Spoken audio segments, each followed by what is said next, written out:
Thank you, Mr. Chairman. Thank you, Mr. Secretary, for being here. I've got a little statement that I'm going to read, and I appreciate your reaction, if any, to it.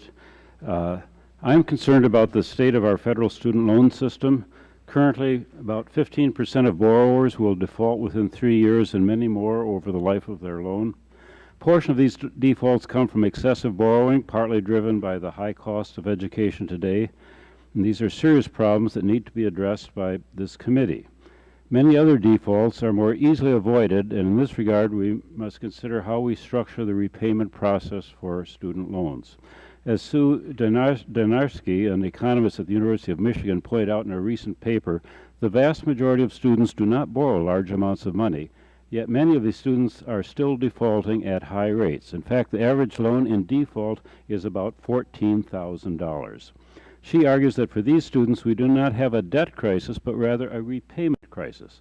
The current system turns reasonable levels of debt into crippling payment burdens that can prevent young workers from attaining fiscal independence and stability, end quote. She advocates for a simple, streamlined system where payment amounts are linked to a borrower's income, automatically protecting them during periods when their income is lower.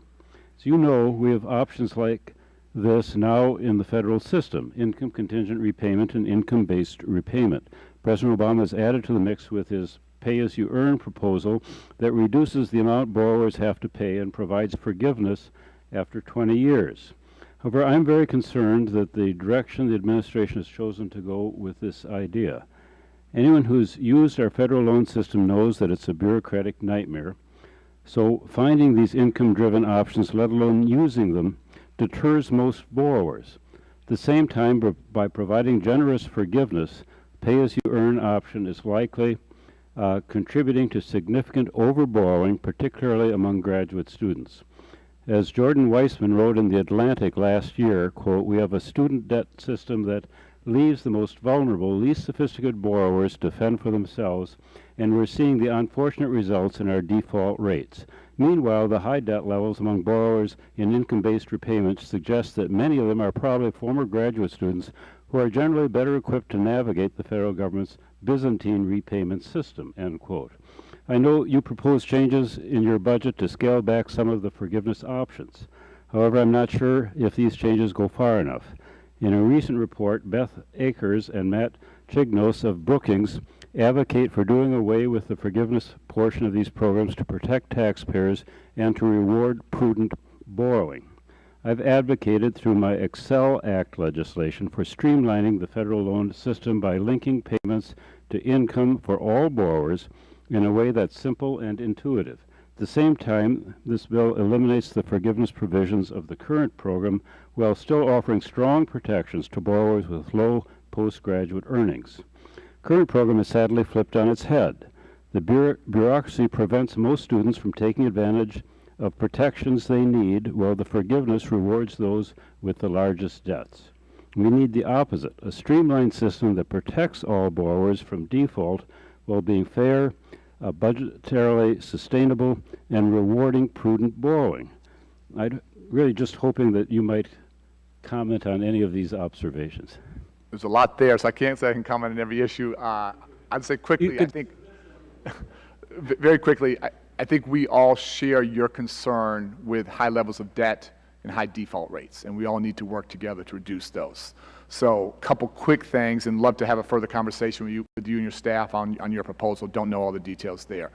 We're trying to do a lot to increase transparency, just getting young people and their families basic information. What's a grant? What's a loan? This process can be overwhelming to people, and trying to help them understand that. We also know there's some fantastic for-profit universities that are doing a great job. We know others that are taking advantage of disadvantaged folks, and for-profit colleges represent about 13% of the total higher ed population, but 46% of loan defaults. So clearly there's an imbalance there where people ended up in a worse position where they started, and we need to look at that seriously. The President has challenged us to look and think about a college rating system where we're looking at access, we're looking at affordability, we're looking at completion rates, trying to get some sense of value there, and again, just getting more information out to people will be very important.